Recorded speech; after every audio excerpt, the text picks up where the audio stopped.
Voilà, nous sommes sur ce plateau et M. Lodamas est avec nous. Je vous rappelle que M. Lodamas est spécialiste des marchés financiers et il est sur notre plateau, bien sûr, pour nous faire le point des marchés financiers concernant la Bourse régionale des valeurs mobilières, BRVM.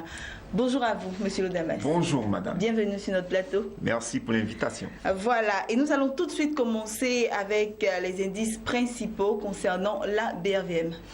D'accord. Au niveau des indices principaux, le BRVM 10 est passé de 255,9 à 252,11 points, soit une baisse hebdomadaire de 1,28%. Le BRVM Composite est passé de 298,66 à 290,29 points, soit une chute hebdomadaire de 2,80%. D'accord, on s'intéresse à présent aux indices sectoriels. Alors, parlant des indices sectoriels, on retiendra que le BRVM Industrie a baissé de 5,36%, le BRVM Service Public a chuté de 0,69%, le BRVM Finance a trébuché de 2,36%, le BRVM Transport a baissé de 13,26%, le BRVM Agriculture a chuté de 9,89%, le BRVM Distribution a baissé de 2,48% et le BRVM Haute Secteur a dégringolé de 14,44%. Parlons maintenant des grandes variations. Alors, la plus forte hausse sur le marché des actions a été enregistrée sur le titre Vivo Énergie Côte d'Ivoire. Cette valeur boursière est passée de 148 990 à 159 475 francs CFA, soit une hausse hebdomadaire de 7,04%. La plus forte baisse a été enregistrée sur le titre SOGB Côte d'Ivoire, qui est passé de 36 000 à 30 435 francs CFA, soit une baisse hebdomadaire de 15,46%. D'accord, on s'intéresse maintenant aux valeurs à surveiller cette semaine. D'accord, donc en termes de valeurs à surveiller, on reviendra rapidement sur l'offre publique de vente qui est prévue, qui se déroule même au niveau de la Société ivoirienne de banque. Tout à fait. Je rappelle juste qu'il y a 2 millions d'actions que l'État de Côte d'Ivoire va céder au privé, à tous les investisseurs et également au personnel de la CIB. Et donc la période de souscription a été définie et elle est fixée du 18 au 29 juillet 2016. D'accord. Voilà. Et ce qu'il faut savoir, c'est que il est important, lorsqu'on souscrit à une telle opération, il est important de faire attention à la performance, à la santé financière même de l'entreprise en question. Et donc, lorsqu'on analyse les derniers états financiers de la Société ivoirienne de banque, on se rend compte que le produit net bancaire de cette entreprise a évolué de 10% et le résultat net à fin 2015 s'est amélioré de 75% en comparaison au résultat net qui est ressorti au terme de l'exercice 2014. D'accord. Donc, en clair, la CIB se porte bien. Au niveau du classement de toutes les banques commerciales opérant en Côte d'Ivoire, la CIB occupe une place très intéressante. Elle est pratiquement la troisième quand on fait la comparaison avec les différentes ressources mobilisées par ces différentes banques commerciales-là. Donc, c'est une opportunité. C'est une opportunité. Je pense que la CIB a vraiment communiqué sur cette opération et donc nous encourageons donc... Et c'est pour toutes ces performances-là que les investisseurs se bousculent? Oui, en fait, ce qu'on constate au niveau des SGI, c'est que la demande est vraiment forte. D'accord. Est vraiment forte et il n'est vraiment pas évident que l'opération aille jusqu'au 29 juillet 2016. D'accord. Nous anticipons même une clôture anticipée, pour me répéter, au niveau même de la souscription sur cette opération de vente. D'accord. Et combien coûte l'action? Oui, l'action coûte 14 000 pour les investisseurs ordinaires et le montant est fixé à 7 820 francs CFA pour ceux qui sont membres du personnel de cette banque. Voilà. D'accord. C'est bien compris, Monsieur Lo.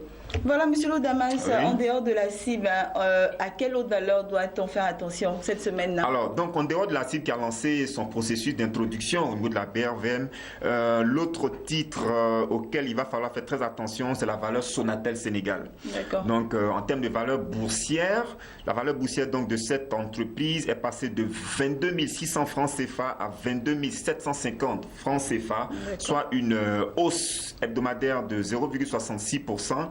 Et cela représente également une baisse de 9% en prenant pour référence la fin de l'année 2015. Mais pourquoi exactement qu'est-ce qui nous pousse à encourager les investisseurs à surveiller de très près l'entreprise Sonatel cette semaine?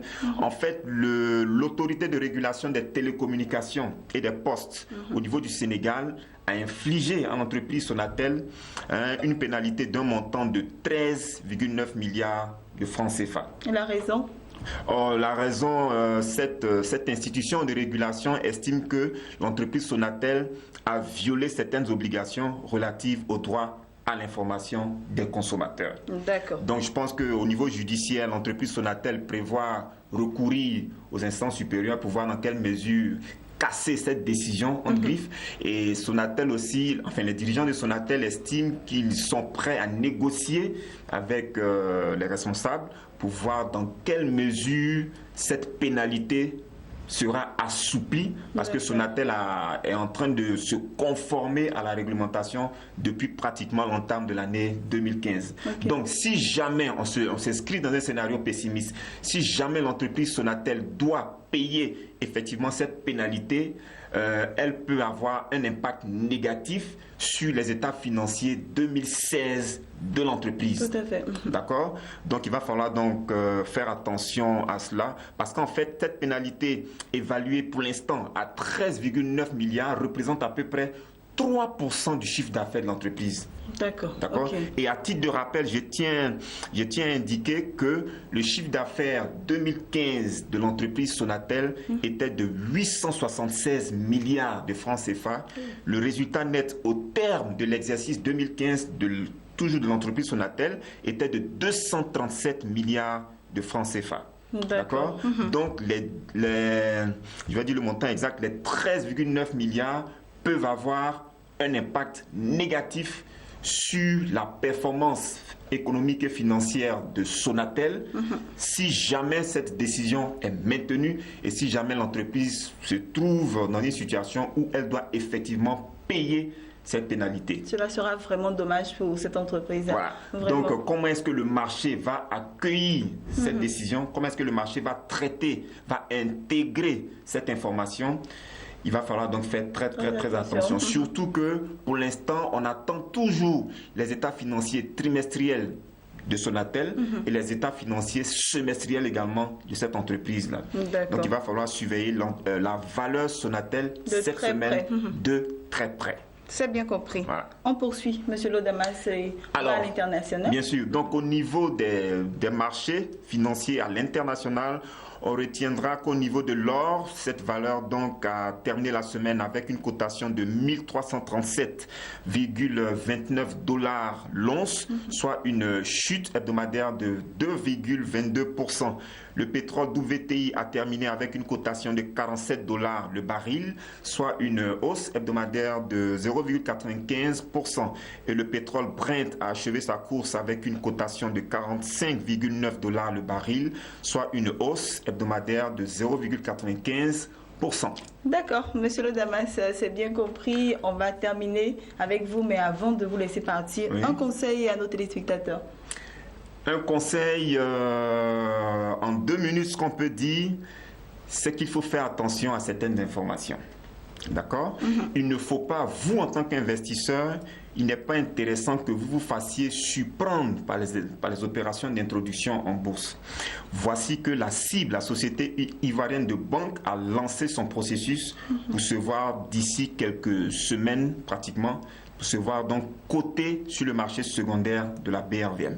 C'est le moment plus que jamais important pour pouvoir mener des recherches, mener des investigations sur la santé financière de la cible. C'est le moment pour tous les investisseurs de chercher à comprendre le modèle d'affaires de la cible. Comment est-ce que la cible se porte? Quels sont les principaux produits de la cible? Quelles sont les prestations de la cible? Quelles sont les performances dégagées par la cible depuis pratiquement les 3 derniers exercices? Quel est le poids, quel est le niveau d'influence du groupe Attijari Wafa Bank au niveau des décisions stratégiques de la cible? En clair, nous sommes en train d'inviter, nous sommes en train de conseiller les investisseurs afin qu'ils s'intéressent de très près à la cible pour pouvoir bien comprendre le modèle d'affaires de cette banque. C'est extrêmement important. Et c'est le moment également de mener des investigations parce que quand on se fie aux différentes informations qui circulent au niveau du marché, l'introduction en bourse de la banque NCA Bank est annoncée, l'introduction en bourse de Sucrivoire est annoncée, et également l'introduction en bourse de la banque burkinabé Coris Bank est également annoncée. Donc avant que cela ne soit officialisé, c'est le moment le plus propice pour pouvoir avoir le maximum d'informations sur ces différentes entreprises. Comment NCA Bank se porte, comment Sucrivoire se porte, comment Coris Bank se porte. Depuis 1 an, depuis 2 ans, depuis 3 ans. Toutes ces informations doivent être recherchées dès maintenant par les investisseurs. L'investisseur qui veut avoir du succès en bourse doit avoir le sens de l'anticipation.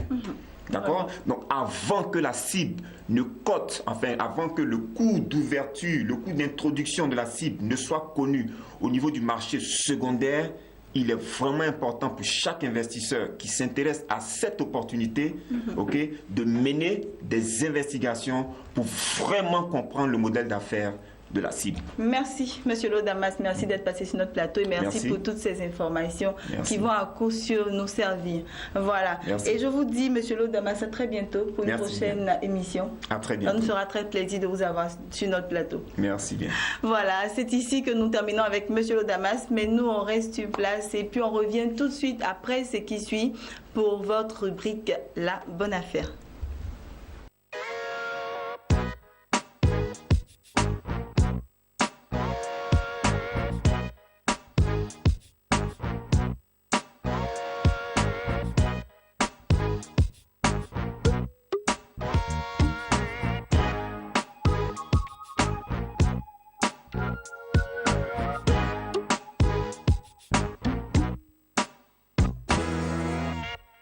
Eh bien voilà, chers téléspectateurs, nous sommes au dernier virage de cette émission. Nous sommes à votre rubrique La Bonne Affaire et aujourd'hui, nous n'allons pas parler de culture, mais nous allons nous intéresser à un autre projet, un projet concernant la vente de matériel informatique et multimédia. Savez-vous qu'il est possible de faire un bénéfice de plus de 10 millions de francs CFA en un an d'exercice avec ce projet ? Et oui, chers téléspectateurs, cela est possible et nous sommes là pour vous donner quelques informations concernant bien sûr ce projet. Commençons avec ce premier tableau qui présente l'installation et l'aménagement d'un local pour bien sûr exercer ce projet. Voilà, vous avez un local, vous aurez besoin d'un local, de l'aménager et des étagères, vous aurez besoin d'un brasseur à air, vous aurez besoin aussi d'un abonnement CIO SODECI. Pour tout cela, chers téléspectateurs, vous devez réserver la somme de 2 645 000 francs CFA. Et puis nous en arrivons au deuxième tableau qui concerne l'équipement du local. Vous aurez besoin de bureaux, de chaises, de tables, de présentoirs. Vous aurez besoin des ordinateurs, imprimantes et de petits matériels de travail qui sont entre autres des reçus, des registres, des cachets, des calculatrices, etc. Chers téléspectateurs, réservez la somme d'1 340 000 francs CFA. Terminons avec le troisième tableau qui concerne le stock de démarrage et l'acquisition de matériel pour les services. Vous aurez le stock de démarrage, des photocopieuses, l'imprimante, les machines pour la relure, les machines de plastification, l'ordinateur bureau de seconde main, etc. Vous aurez besoin de la somme de 3 30 000 francs CFA. Et chers téléspectateurs, nous allons faire un petit récapitulatif pour vous. La mise en place du magasin de vente de matériel informatique et multimédia va nécessiter au démarrage la somme de 2 millions, je reprends, 2 645 000 francs CFA plus 1 340 000 francs CFA plus 3 30 000 francs CFA, ce qui donne un total de 7 15 000 francs CFA pour mettre en place ce projet, le projet de vente de matériel informatique et multimédia qui vous fera bénéficier de plus de 10 millions de francs CFA en un an d'exercice. Voilà, chers téléspectateurs, c'est ici que nous allons terminer cette émission. J'ai été très heureuse de vous l'avoir présentée. toute l'équipe de production de Business 24 Africa et l'équipe de production de Business Matin se joint à moi pour vous souhaiter une excellente suite de programmes sur notre chaîne de télévision et aussi une très bonne journée. À très bientôt.